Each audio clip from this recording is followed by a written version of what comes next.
지구과학의 개념 노트 온실효과 보도록 하겠습니다. 온실효과라는 것은 대기 중에 온실기체가 지표에서 방출되는 적외선을 흡수하여 기온을 높이는 현상인데요. 이러한 온실기체로는 H2O, 수증기, 그 다음에 CO2, 이산화탄소, 그 다음에 메테인, CH4, 그 다음에 오존, O3 이러한 것들이 있습니다. 이러한 온실기체 중에서 H2O가 온실효과의 기여도가 가장 크거든요. 하지만 이산화탄소가 대기 중에 농도가 높기 때문에 온실효과에 미치는 영향이 큽니다. 그래서 우리가 주로 CO2를 가지고 온실효과를 말을 하는 거죠. 아무튼간 이러한 온실기체가 적외선을 흡수하여서 기온을 높이는 현상이다. 지구복사 형태로 방출된 에너지의 일부가 여기서 지구복사니까 적외선 연결시켜줘야 되는 거죠.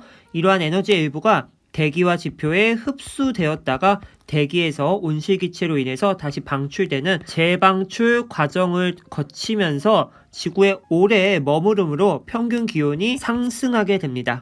그래서 밑에 있는 그림을 보시면요. 왼쪽은 대기가 없을 때, 그 다음에 오른쪽은 대기가 있을 때입니다.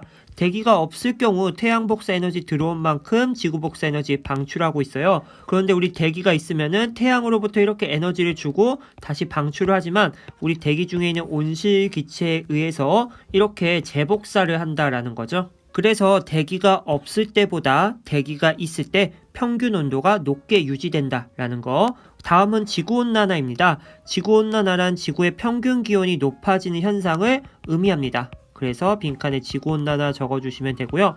대다수의 과학자는 지구가 점점 따뜻해지고 있는 원인으로 기후변화의 인위적 요인 중 화석연료의 양이 증가하였기 때문이라고 생각을 하게 됩니다. 우리 1학년 때 산화환원 배우면서 화석연료 우리 CO2 방출했잖아요. 그래서 이러한 CO2가 계속 증가하면서 온실효과 계속해서 일어나는 거죠. 그래서 밑에 있는 그래프를 보면은 대기 중에 온실기체 농도의 변화라고 해서 계속해서 온실기체 증가하고 있는 모습이 보입니다.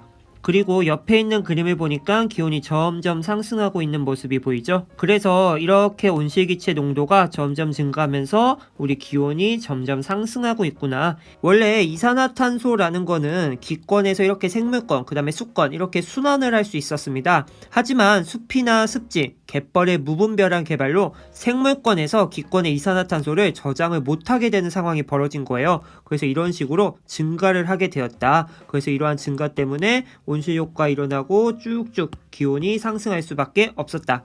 그래서 이러한 지구온난화로 인해서 기온이 상승하게 되면은 해수의 수온은 어떻게 될까요? 그렇죠. 해수의 수온은 상승하고 수온이 높아지다 보니까 우리 CO2 저장을 더 할 수 있을까요? 우리 해수의 성질 배우면서 용해도라는 말 표현을 했었죠. CO2의 용해도가 감소합니다. 그 말은 무슨 말이냐면은 해수의 CO2가 녹을 수 있는 양이 줄어든다 라는 거예요. 그러면은 대기 중에 있던 CO2가 바닷물로 못 들어가니까 대기 중에 계속 쌓이게 되는 거죠. 그렇게 되면은 지구온난화가 어떻게 될까요? 그렇죠. 더욱더 가속화되는 거죠. 이러한 과정이 이제 계속해서 반복되다 보면요. 우리 지구기온 계속 상승하고 대기 중에 수증기량도 늘어나고 우리 앞에서 보았던 태풍 또한 많이 발생할 수 있을 거다라는 거죠. 그래서 현재 지구의 상황을 보면은 지구온난화로 인한 다양한 문제들이 대두되고 있습니다. 그래서 이러한 기후변화를 해결하기 위해서 과학적으로 노력을 하고 있습니다. 에너지 효율을 높이는 가전제품을 사용하거나 아니면 신재생 에너지 연구를 하고 있는 거죠. 이것은 교과서 보면서 한번 적어주시도록 하고요.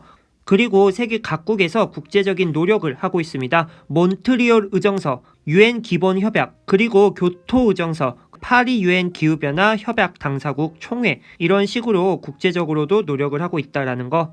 그래서 과학적인 노력 그리고 세계 각국에서도 이렇게 노력을 하고 있으니까 우리도 CO2를 줄일 수 있는 방안 우리가 할 수 있는 거 지키면서 살아줘야 되는 거겠죠? 그래서 이번 영상에서는 온실효과, 지구온난화 간단하게 살펴보았습니다. 자신감을 주는 문제 하나 풀고 마무리를 해보도록 할게요.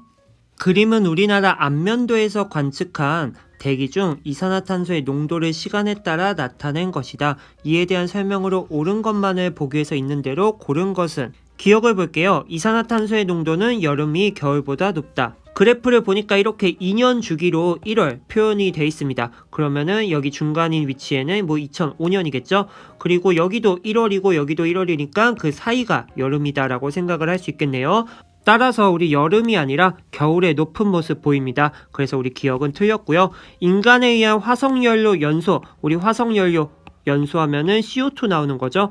그러면은 이산화탄소 농도 증가의 원인이다. 맞습니다. 이 기간 동안 우리나라 평균 기온은 상승했을 것이다. 맞죠? 왜냐면 전체적으로 이렇게 증가하는 경향이 있기 때문에 기온 또한 증가할 거예요. 온실 효과로 인해서. 그래서 답은 4번이다 라고 체크를 하시면 되고요. 이번 영상에서 온실 효과와 지구온난화 살펴보았는데요. 우리가 할 수 있는 것은 무엇인지 꼭 한번 생각해 보시기 바랍니다. 그러면 이번 영상은 여기서 끝.